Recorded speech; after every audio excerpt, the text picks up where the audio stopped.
All guests on ZASLOW Show 2.0 brought to us, of course, by the official beer of the program, Johnny Cuba. European roots with that Caribbean soul. Refreshing German lager in a can.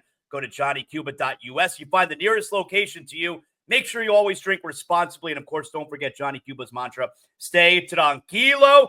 I'm feeling very tranquilo because the Panthers, who had lost 2 games in a row, do I need 3 straight losses in my life? Of course not. Great game last night in Jersey. Panthers win 2-1. Arda Ocal joining us here. You see him on SportsCenter, NHL on ESPN. Arda, great debut for you on ZASLOW Show 2.0. I appreciate you hanging out with us. And the first thing I want to say is first of all, before we get to the game last night, PK Subban, he is tremendous on the broadcast. The Panthers are obviously on ESPN Plus a handful of times throughout the year. I don't know how many times recently PK has had a Panther game. Made sense last night. They're in Jersey. Arda, he is so good. I loved him on that broadcast last night. Yeah, he brings the energy. He's the life of the party, and he's like that off camera too. Like, he's just infectious to be around, and he's a guy that just lifts this. You can't have a bad day around PK. So I usually see him on Saturdays, especially when we have the ABC Hockey Saturdays. I'm in studio with the guys, and it's always a gas, man. Like, to watch hockey with PK Subban and Mark Messier is like the greatest treat ever. Like, is it a scenario with you? Like, if someone would have told a 10-year-old Arda, you're going to be watching games with Messier. Like that's got to be crazy, right? Oh, it's like the greatest joy, man. Like, I grew up watching Mark Messier and loving his style of play and watching him lift 6 Stanley Cups. And now I get to listen to him, even off camera, the way that he watches hockey and what is important to him is so cool as a hockey fan, because I always leave the studio smarter than when I walked in whenever I'm watching hockey with them. It's the best. I'll tell you, I mean, I'm a huge Florida Panther fan. I've been a huge Florida Panther fan my entire life. But the thing that has really stood out to me the last few years, now that I've gotten older, I'm in my early 40s. And, you see, especially working in the sports business, and you see how it works with the players and the leagues. The way that the hockey player is with the fans, with the media, and really just on a game-to-game basis. Like, they care. They try so hard. It's such an enjoyable sport, the National Hockey League.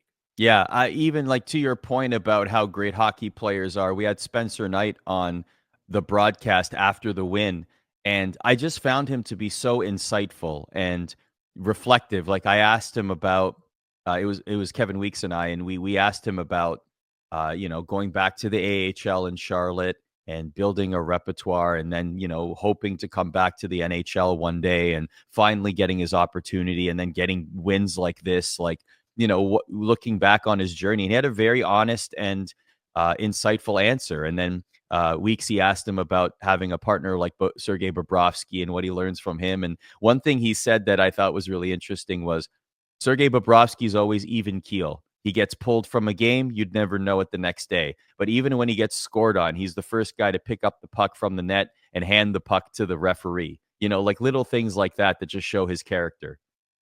I tweeted it out right after the game last night. Spencer Knight has had a very roller coaster type of career with the Panthers. He was a first-round pick, which if you're a goalie getting selected in the first round, you're expected to be awesome, awesome. Yeah. But then you also have Bobrovsky, who's on the 7-year deal. And then, Spencer Knight, he had to be away from the team for a little bit as he suffers from obsessive compulsive disorder. So he had to get that under control. And so he's had a very up and down career with the Panthers. Last night, Arda, I don't know about career, but by far his best game of the season. Maybe best game of his career. He was phenomenal last night.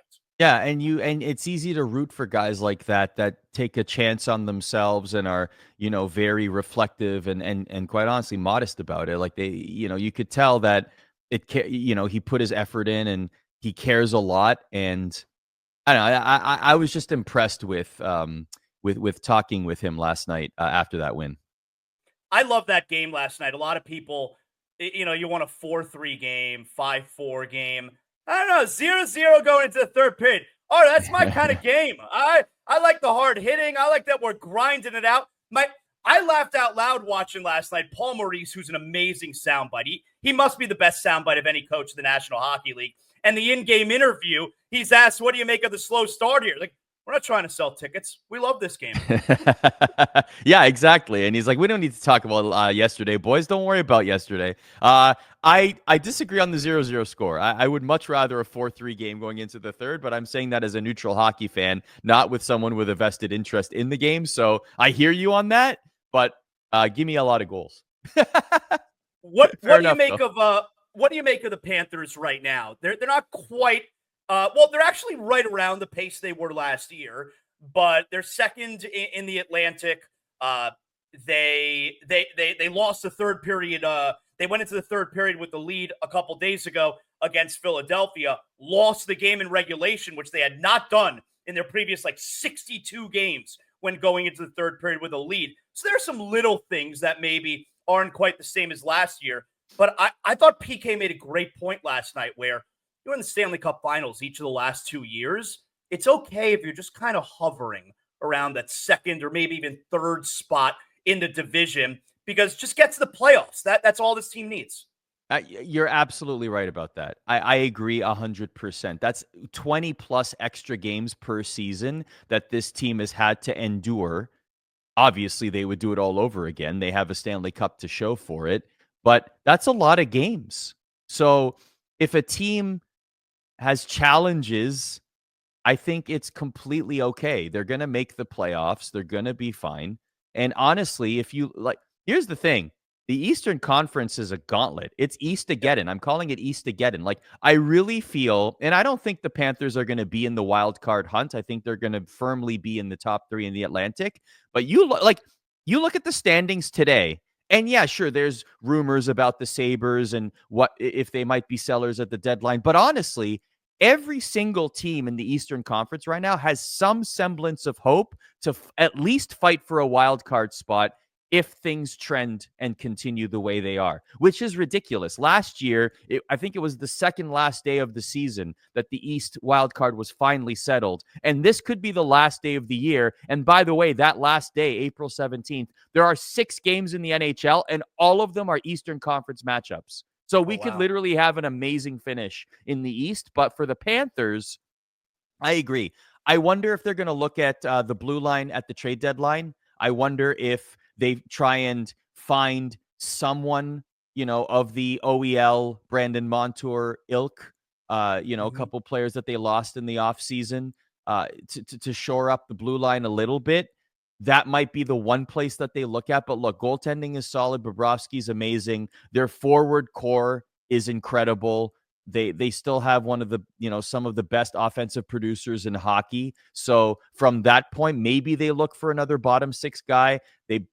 If it were me, I would probably say maybe some a depth defenseman or someone in the middle or bottom pair to shop around for, even though that might be difficult to find as we approach the trade deadline. But that's, to me, I'm not as concerned about the Florida Panthers. I think they're firmly a playoff team. And if you here's how I would end this.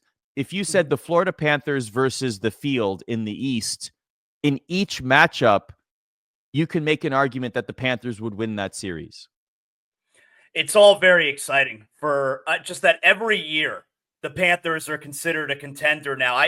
Arda, I went 25. It was 26 years between 96 and then 2022 in between them winning a playoff series. Yes. That's a prison sentence. 26 years. So it's so cool that they're awesome and they're in it every single year now. Arda, before we let you go here, that's important stuff. We're talking about the Panthers. The most important thing, who wins the men's Royal Rumble, Arda? Very serious question. Who do you have February 1st, Indianapolis? It will not be John Cena. No, it will not be John Cena. If it were me, John Cena would lose. I believe John Cena wins a world championship. I firmly believe that he gets to 17.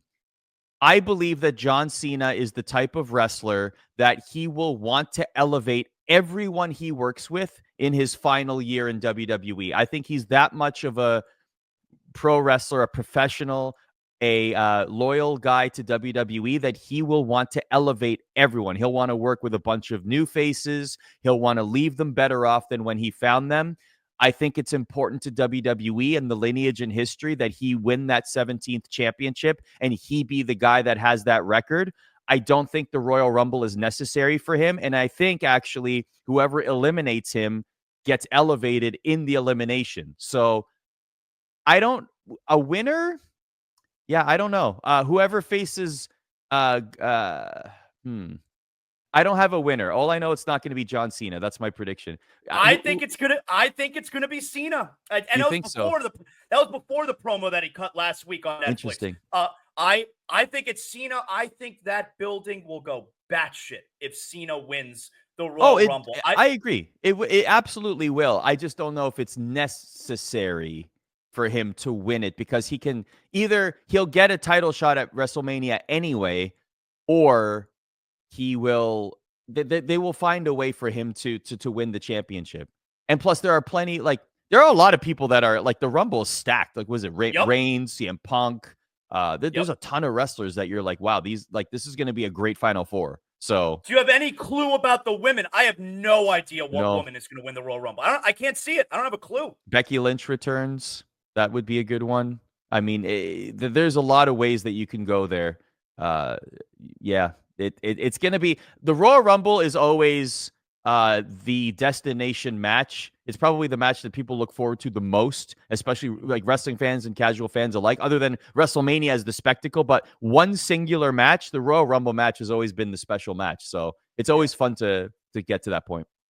Arda, excellent job. I enjoyed having you on the show today. I appreciate it. Thank you so much. We'll do it again later on in the season. Absolutely.